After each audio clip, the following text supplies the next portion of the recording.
bookworms, and welcome to my channel. My name is Stacy. I am Canadian. Okay, so let's see if I'm ready for this video. I have my Canadian flags. I have my Canadian mug that says the world needs more Canada. I have my I am Canadian sign. I have my Timbits from the famous Timmy's. I have my ice cap from Timmy's.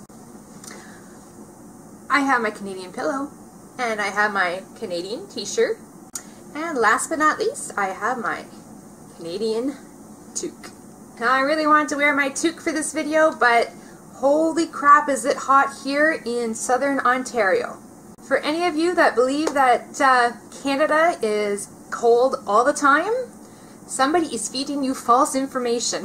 The temperature here in southern Ontario, Canada is 32, but feels like 42. For those of you who measure your temperature in Fahrenheit, that is, it's going to be 90 and feels like 106. Oh crap, I forgot to show you my pet beaver. 1 second, I'll be right back.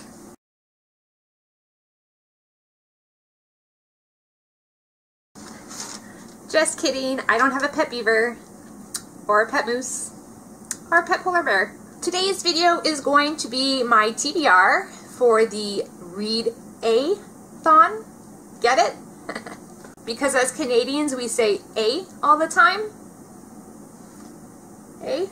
Anyways, the goal for this readathon is to read strictly books by Canadian authors. Now, when I first heard about this, I thought, hey, as a Canadian, as a proud Canadian, I really have to jump all over this readathon. So it's actually technically my very first readathon I've ever done, and I just could not pass it up. So this readathon is hosted by Kayla from Books and Lala, Ashley from Said the Story, Zoe from You're a Book Nerd Zoe, and Natasha from My Reading is Odd. And if you haven't checked out any of these booktubers, I highly suggest that you do. I follow all four of them, and I think they're absolutely wonderful people. I definitely adore them, and I watch pretty much every video they put out. I will leave all their information in the description box below, so you can go ahead and check them out. You can see the videos that they've done for this readathon. And they also have some giveaways too, so I highly suggest you check those out as well. So this readathon runs from July 1st, which is today, so happy birthday Canada! And then it runs until July 8th, so next Sunday. So the main goal is for all the books that we pick that they have to all be by Canadian authors. And these wonderful ladies have come up with 5 different challenges. The first challenge is to read a book that has red on the cover. And for that I've chosen Through the Woods, and that is by Emily Carroll.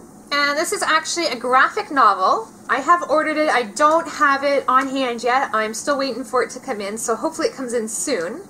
But for now, I'll just post a picture so you can see what the cover looks like. So this is a graphic novel, and I believe it has 5 different stories in it, all by the same author. It's actually a horror story, so I'm kind of interested to see how that works with a horror story and a graphic novel together. But an interesting fact is Emily Carroll is actually from London, Ontario, which is about 45 minutes away from where I live. I didn't actually know this until I started to try and find books by Canadian authors, and I actually thought, hey, she's really close to me. That's more reason to want to pick up this book and give it a try. The next challenge is to read a book by a woman Canadian author. And for that challenge, I chose to read The Breadwinner, and that is by Deborah Ellis. Now this one I'm going to be reading on my tablet as an ebook, so again I'll post a picture there. The Breadwinner takes place in Afghanistan, where an 11-year-old girl has to dress as a boy in order to try and make money for their family in order to survive. So I'm actually reading that as an ebook, like I said before, but I'm also going to, once I finish reading that, it's a really short book, so hopefully I can get through it pretty quick. But once I'm done reading that, I'm going to read the graphic novel, and hopefully I can get through this one pretty quick too. An interesting fact about Deborah Ellis is that she actually donates most of her royalties from her book sales. She donates most of that money to different organizations, one being UNICEF, and the other one is Canadian Women for Women in Afghanistan. And I just thought that was actually really generous of her. It shows a lot about her character, and that right there makes me want to read her books even more. Kudos to you, girl. The next challenge is to read a book that has EH as in A in the title. And for that, I have chosen The Home for Unwanted Girls, and that is by Joanna Goodman. And this book is actually inspired by true events. I believe it takes place in the 1950s in Quebec. Anyways, we follow our main character, Maggie, who at the young age of 15 years old has become pregnant. Her parents actually force her to give her baby up for adoption. Now fast forward several years later, Maggie makes it her mission to try and find this child that she had to give up. And challenge number 4 is to read a book by an Indigenous author.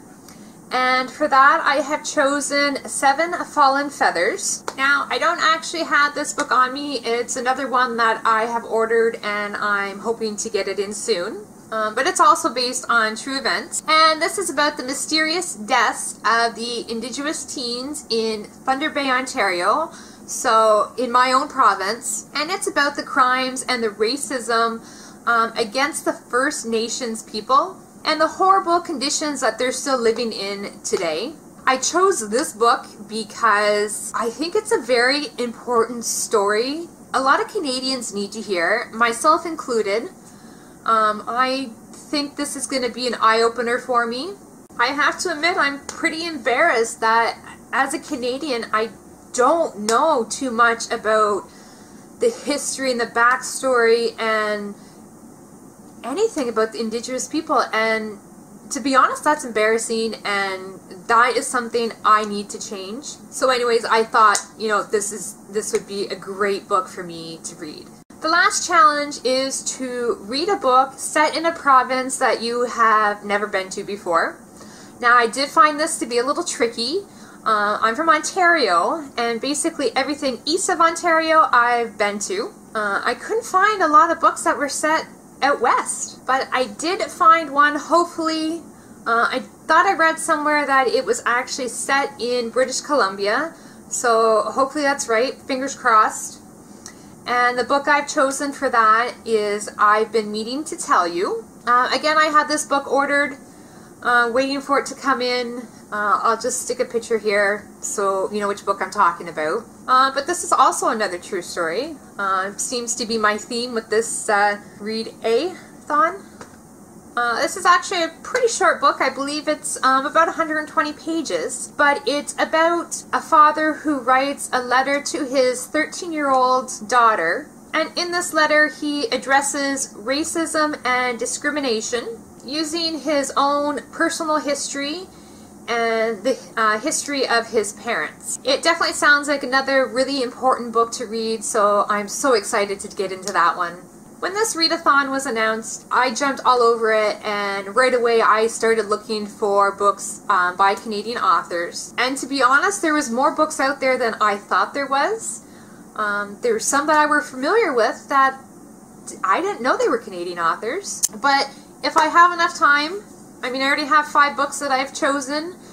Some of them are fairly short, so I'm kind of hoping, fingers crossed, that I can get through them, because I have about 3 extras here that I would also like to get to. But the first one I'd like to talk about is 13 Ways of Looking at a Fat Girl. I'm going to read this on my tablet from my library.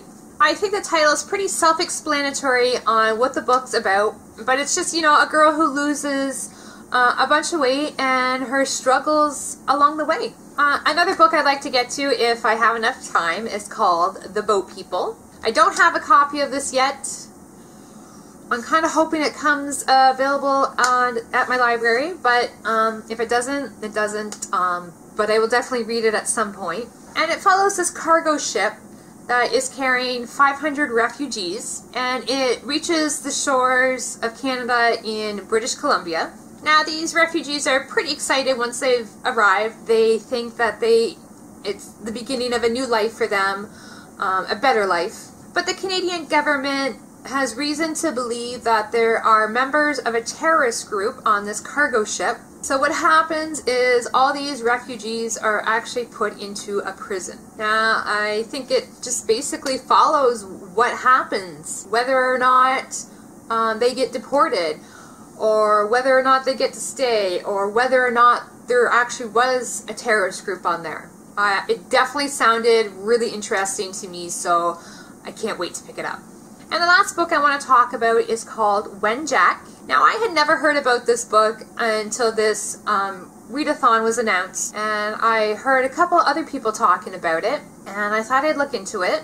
And this tells the story of a young boy by the name of Charlie, who decides one day to run away from a North Ontario Indian school in an attempt to make it back to his family. So this book actually got really good reviews, so I'm eager to pick it up and see what I think of it. So anyways, those are the 8 books that I'd like to read for the Read-EH-thon. Hopefully I can get to them all. I don't think I've ever read that many in a week, so I'm up for the challenge. If you have any books that you'd like to recommend to me by Canadian authors, please do. Leave your suggestions in the comments below. If you're also doing this readathon, let me know what books you're reading. I'm curious. I love the idea as a Canadian of reading more Canadian authors. And it's not something I'm just going to do for the week. I'm going to try and do this throughout the whole year. If you like this video, please give it a thumbs up. If you'd like to see more videos from me, please hit that subscribe button. Until next time, happy reading. Bye. Happy birthday, Canada.